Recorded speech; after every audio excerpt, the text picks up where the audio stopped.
All right, good evening. Good. Good to go? All right. Good evening, everyone, and welcome to the Community Development and Transportation Committee meeting for July 23rd, 2024. Our elected body present, Councilmember Christine Hall, Councilmember Alan Sells, Councilmember David Johnson, Councilmember Sarah Beeson, Councilmember William Morthland. I'm Randy Knight, the City Administrator, joined with the City Attorney David Davidson and Executive Assistant to the Council, Michelle Miller. The purpose of committee meetings are for city departments to convey information to the Mayor and City Council and discuss initiatives listed on the published agenda. By ordinance, the committee consists of the Mayor and Council as well as the City Administrator who serves as the chair of these meetings.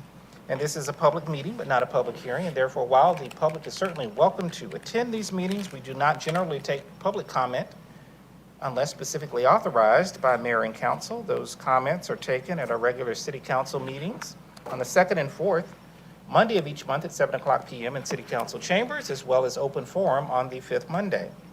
We do encourage our residents to engage our online platforms, and if you have any questions, please feel free to reach out to our staff who is available to provide information to you. We also encourage you to access the City of Roswell app, and web service portal to report any issues or concerns.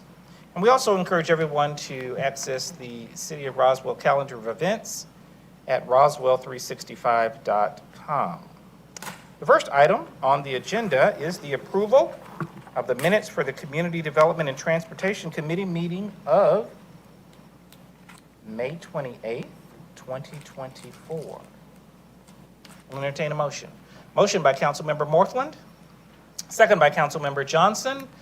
Any further discussion? All in favor? All right, that passes unanimously. Thank you very much. We will note that under Community Development, we do not have any action items. Under Transportation, item number 2 as listed, consideration of approval to accept a right-of-way agreement for sidewalk improvements at 415 and 419 West Side Drive. Hello, Mr. Oh, hi, please. Okay. Today's at a conference, so Greg and Joe Vitale and myself will be presenting the items. This first one is it's a pretty easy item. Basically, it's a right-of-way deed. We're just accepting right-of-way from 2 single-family homes. This is kind of more background on why we're doing it this way. Normally, we get this done in division plat or combination plats. These single-family homes didn't do that, so we have to go this route. But it's a simple little, it's basically this little sliver right here. It's one of those 0.004 acres, 181 square feet. It's just the frontage of their home where they built the sidewalk for the city, according to UDC rules, so pretty simple stuff. It's the same one for 419 West Side Drive. It's 202 square feet. They're next door to each other, so they built the sidewalks here. And yeah, that's basically it. We just need to go through this formal process of accepting the right away from them. All right. Yeah. This triggers no financial impact to the city. ComDev has authorized it, and it will go to the next mayor and council meeting. This is a UDC requirement to obtain right-of-way for, in this case, 2 new single-family homes potentially. Correct. At this yes. property. Okay. All right. Of course, with UDC standards. All right. Do we have any questions on those items? All right. Seeing none, we'll entertain a motion. Motion by Councilmember Johnson, second by Councilmember Morthland. Further discussion? Seeing none, all in favor? All right. Thank you very much. All right. The next item is listed. Item number 3, consideration of approval to accept a right-of-way agreement for sidewalk improvements on 922 Myrtle Street. So those West Side Drive ones were the only item we had to bring last month. That's why we canceled it, because it would have been a 2-minute meeting. This is the same thing. It's just a newer one we got. This on 922 Myrtle, which is right behind City Hall back here. That's the same slide I just went through a minute ago, but their frontage here, which this one does tie into sidewalks on both sides, so it completed a gap in the city for us. 314 square feet they're donating to us. Really, that's about it. No financial impact. It's been approved by ComDev. That's it. All right, Pretty simple stuff. we'll entertain a motion on this one. Motion by Councilmember Johnson, second by Councilmember Beeson. Any further discussion? All right, seeing none, all in favor? All right, that passes unanimously.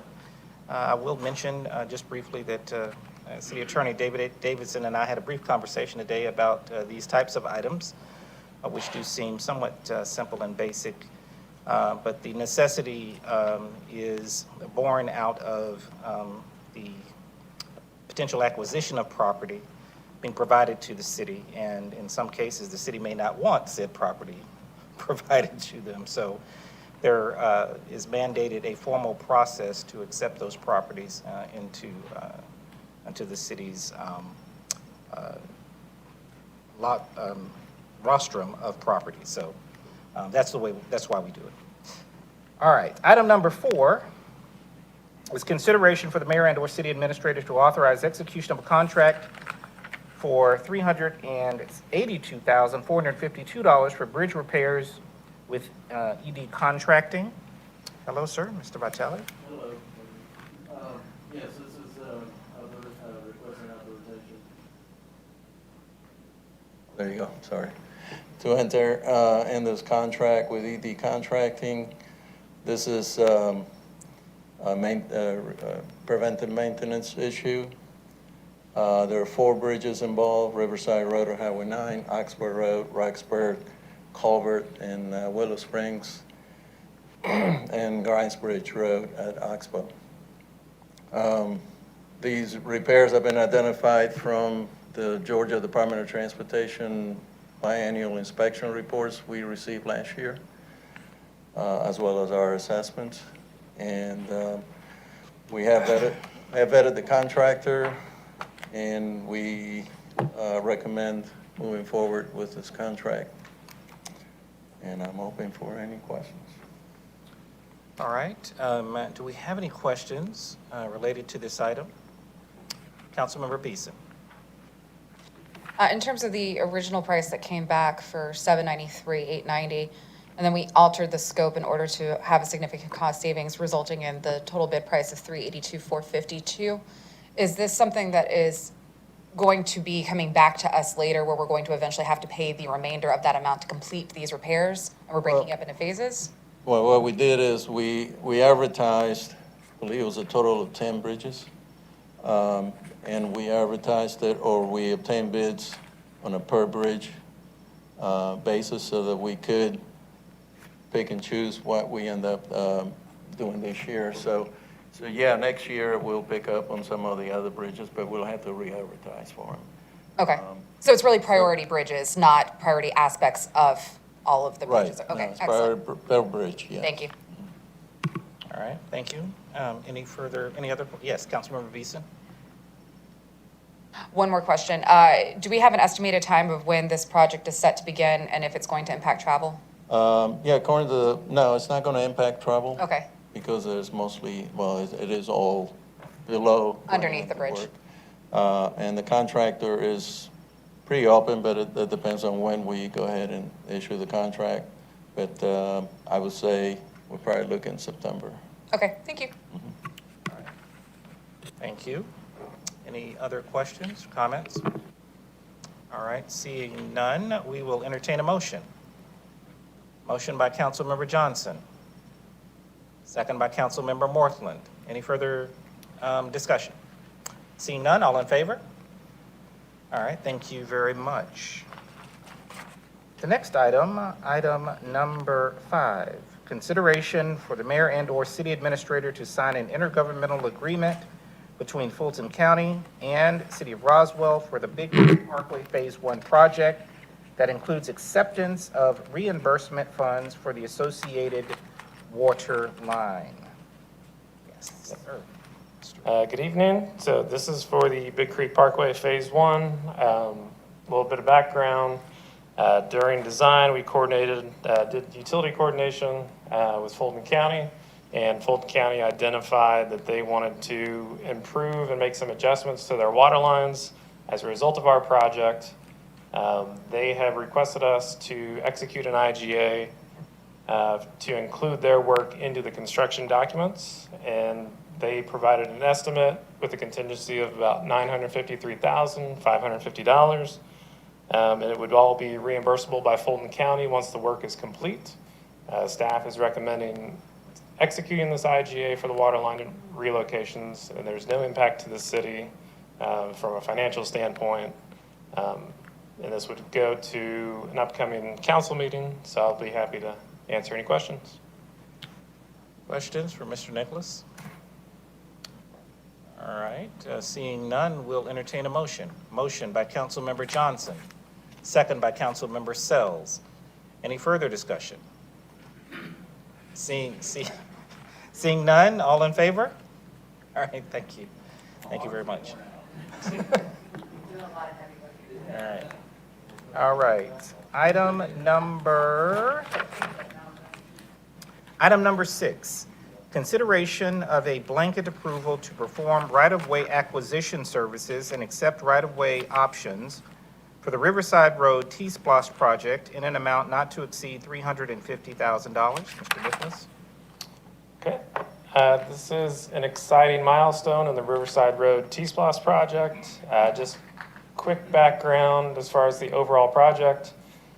This is a T-Splosh 2 project. This will contain an 8 to 10 foot multi-use trail on the south side from Riverside Park all the way to Old Alabama, there on the east. 5 foot sidewalk on the north side of Riverside, new roundabout at River Lake Drive, a new traffic signal at Taman Drive, and then it'll also include buffered bike lanes as well as multiple pedestrian crossings along Riverside Road. We're here asking to move forward with right-of-way acquisition. We have identified 23 parcels that we need some sort of right-of-way or easement on. We did have a property owners meeting that we held on April 9th. And we actually had about half of the property owners that showed up to that. So we've already met with them. They know this is coming. They were all very supportive of the project and excited to see it move forward. We are seeking blanket approval to perform right-of-way services and acquire property. We have the estimate right now is $350,000. That is based on appraisals and fair market value, including a small contingency.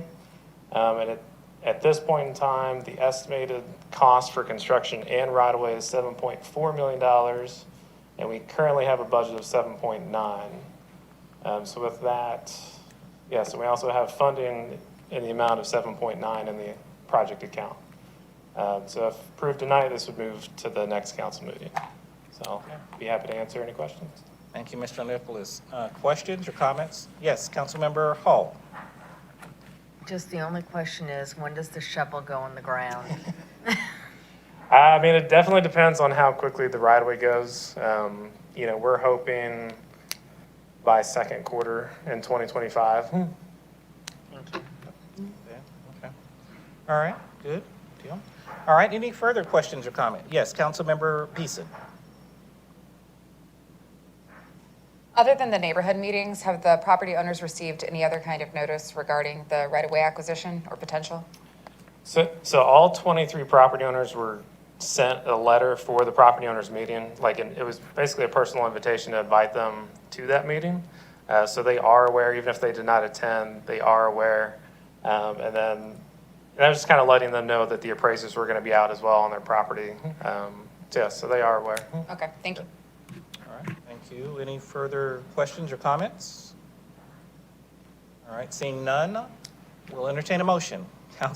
Motion by Councilmember Johnson. We have a second by Councilmember Sells. Any further discussion?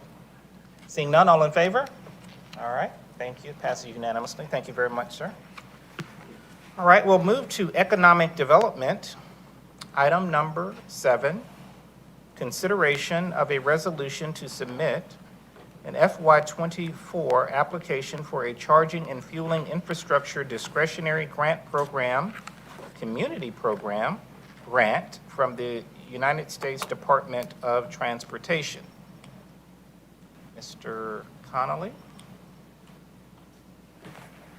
Good evening, everybody. I'm here with Danny Litch, our grants manager. I'm going to talk to you today about requesting approval to submit a FY24 application to the U.S. Department of Transportation for charging and fueling infrastructure grants. Some of you may recall back in 2023, we submitted an application very similar to this. We got mayor council approval back in May of 2022. The grant application was for $10 million, $8 million would come from the federal government, $2 million would come from a local match. This was for FY22 and FY23 funding batches. And we were asking for money to do some land acquisition, also planning and implementation money. It would be for electric vehicle as well as hydrogen stations throughout the city. We were trying to be equitable in spreading them throughout. Our application, we were denied at first, but it was highly recommended. And they said, hey, you know, if you're interested, certain folks, if we were interested, we could be reconsidered for some additional funding. There's an additional $500 million that was being released by the federal government. So we are still under consideration for this grant. We should hear back sometime this summer. This particular grant application was very, very competitive. Only 35 of 535 received funding at an average of about $8.8 million. So we are optimistic, and we've been talking with our federal legislators to try to move that forward. What we're asking for this time is an application to apply for round 2. So this is FY24. In order to be considered for this round, it has to be materially different from the previous application. So the way that we are changing it is we are asking for more dollars. So instead of the $10 million, we're looking at a total of $12 million. 9.6 would come from the federal government. 2.4, would be looking for a local partner, a private entity to help with this and would install the chargers. We're also looking at an expanded application. So, you know, we have been talking about economic development and advanced mobility, so we want to support that. It would be also supporting USL Stadium. We're also talking about having chargers down at the parking deck in downtown. So, and this would include electric vehicle as well as hydrogen. At the moment, there's not many hydrogen stations in this country. There's only about 52, most of which are in California. There are certain auto manufacturers that are moving in that direction. There's a question of whether or not is EV going to be the predominant technology, or is hydrogen? As it relates to electric vehicles, there's about $7.5 billion of infrastructure going in throughout the United States from the federal government. So they have kind of the lead at this particular point in time. But we want to make sure that we are at the forefront and making sure that we are supporting our auto dealerships. We have 18 here in the city, 2 of which are EV dealers. We have 2 battery manufacturers. The dealerships produce about $2 billion in sales. So we want to make sure that we are supporting them. We also want to make sure that if people are coming to visit Roswell and they drive an electric vehicle, that we are also supporting them so they don't go to neighboring communities and overlook Roswell. This particular slide is something that was produced by Georgia Power. It shows they've done some analysis in helping us think about electric vehicles. They've not looked at hydrogen, but for electric, they're looking at, by 2030, over 853,000 vehicles coming to the city, potentially driving electric vehicles.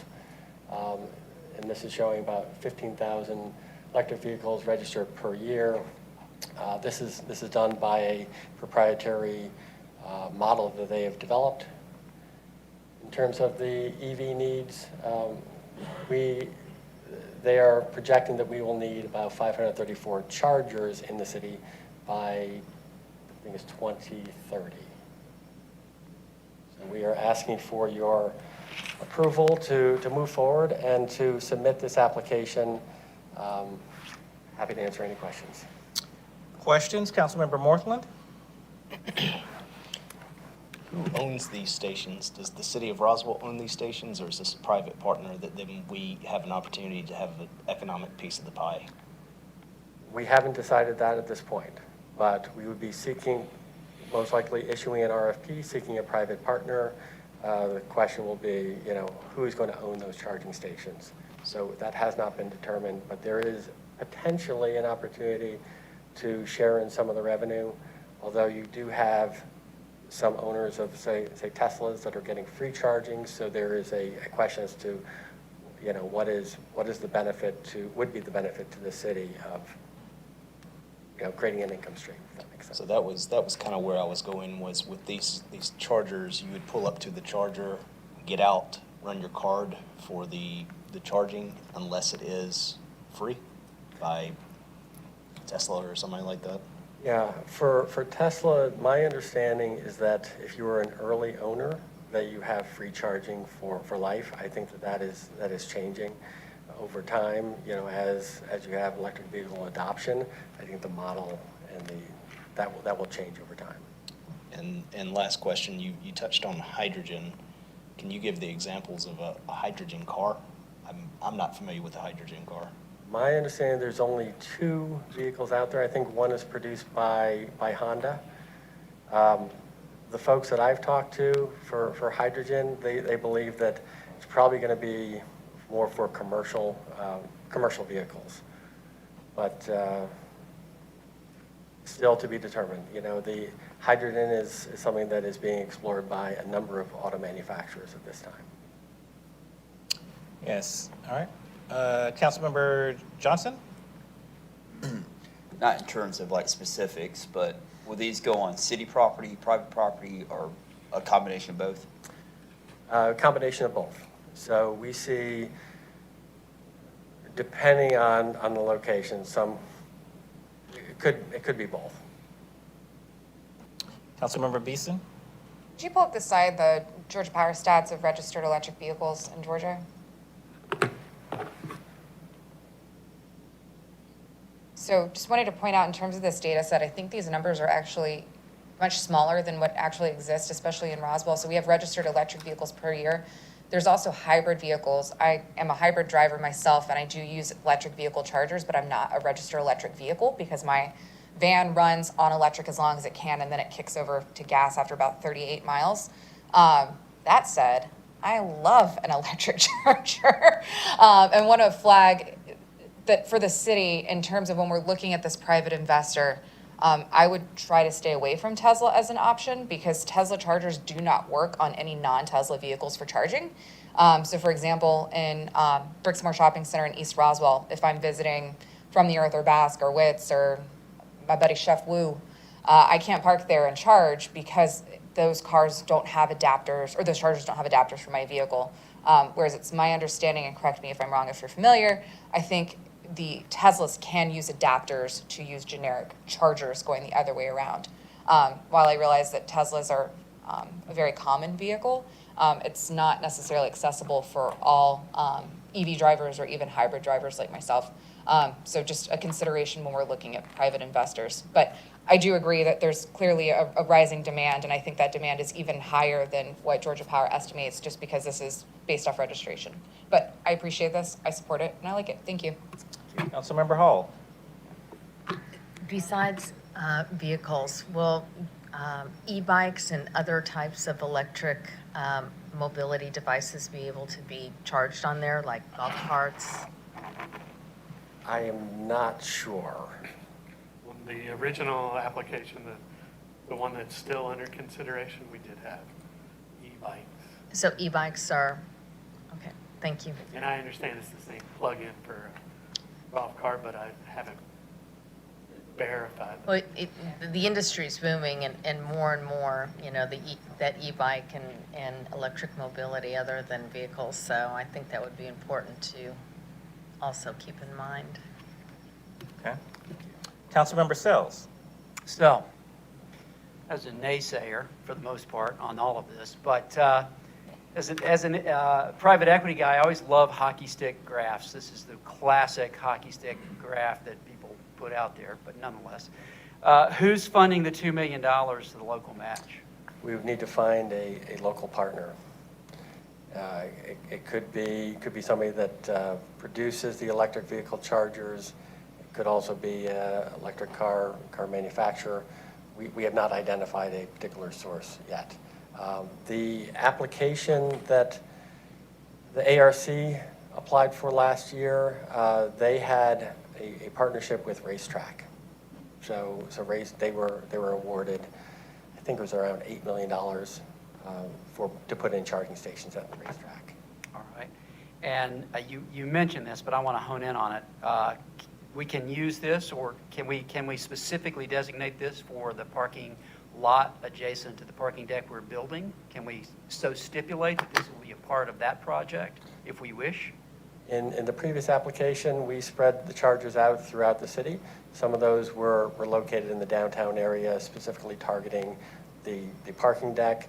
We need to make sure that whatever we put in the application, we have chargers in a disadvantaged area, which is around Georgia 400 at Holcomb Bridge Road, the northwest area.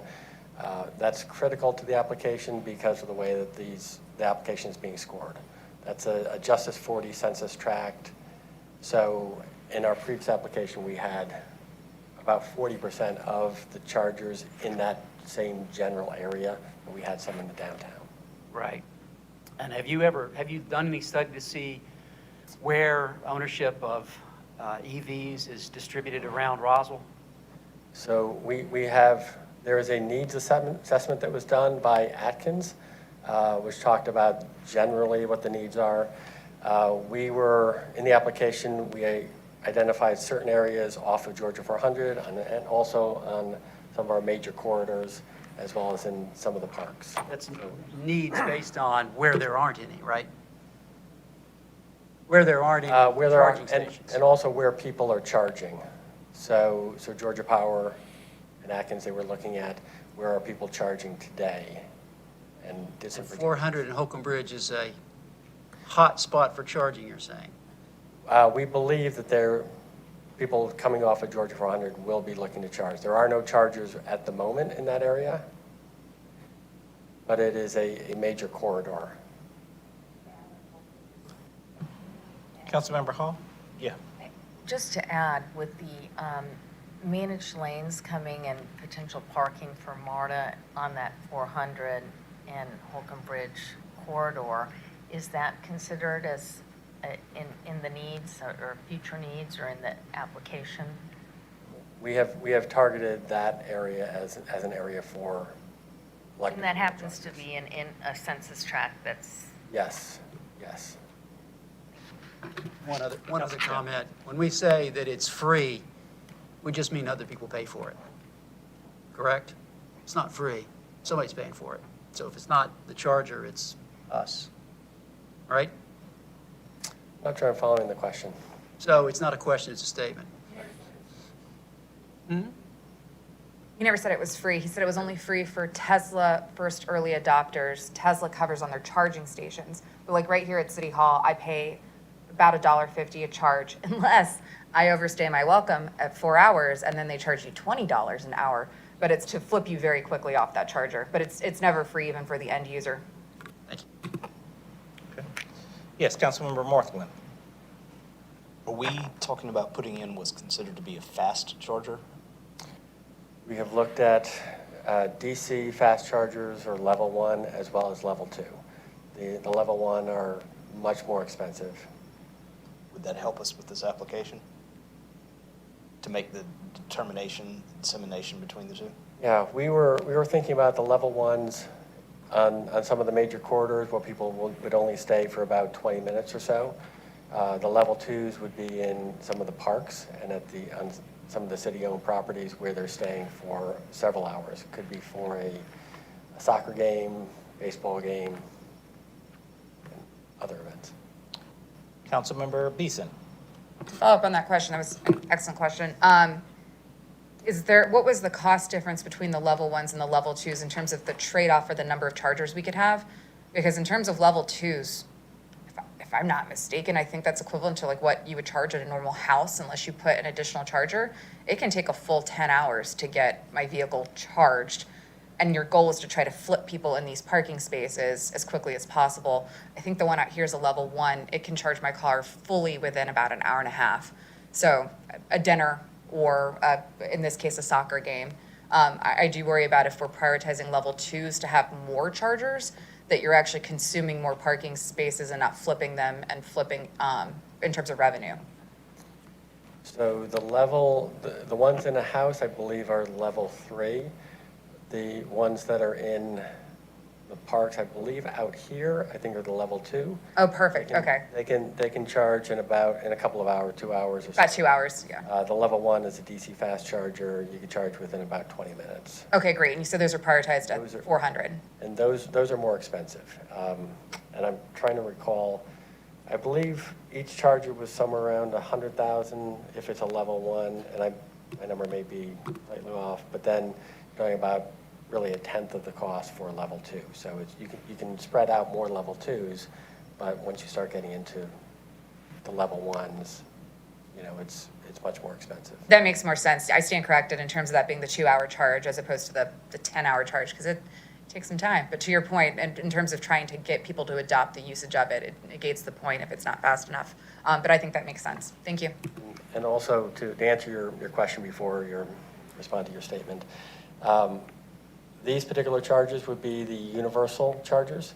And so the federal government has set up certain standards, which would be along the infrastructure, so they would not be Tesla chargers. It would be general chargers So it's not proprietary.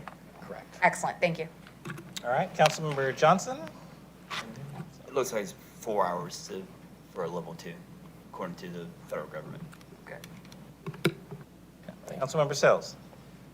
Will we know what the regulations and requirements are of this grant before we accept it, or do you know now what requirements we have to fulfill?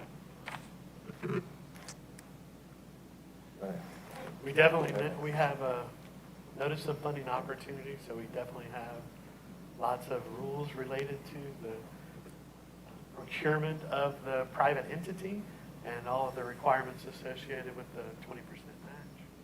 We do have that information, yeah. But, But once we move into contracting with US DOT, then we'll have all kinds of data and rules and requirements related to those. So that's what, when we'll find out what the hook is in the bait, right? That's when we'll know what is required of us, is at that time, not now. Well, we can make an educated guess now, because we know that US DOT is requiring 2 CFR 200 requirements for all purchases of greater than 100,000. Okay. We know that it has to. Yeah, please expound on that terminology, please. The Office of Management and Budget released rules for all federally funded programs. And so there's a special section just for US DOT Federal Highway grant projects. Thank you. Any other questions or comments? All right, seeing none, we'll entertain a motion. Motion by Councilmember Morthland to move this forward, second by Councilmember Beeson. Any further discussion? Seeing none, all in favor? All right, all in favor to move that one forward. Thank you very much. Thank you. That then does end our agenda for the July 23rd Community Development and Transportation Committee meeting. We'll entertain a motion of adjournment. Motion by Councilmember Johnson, second by Councilmember Sells. All in favor? All right, passes unanimously. Thank you very much. Have a wonderful evening.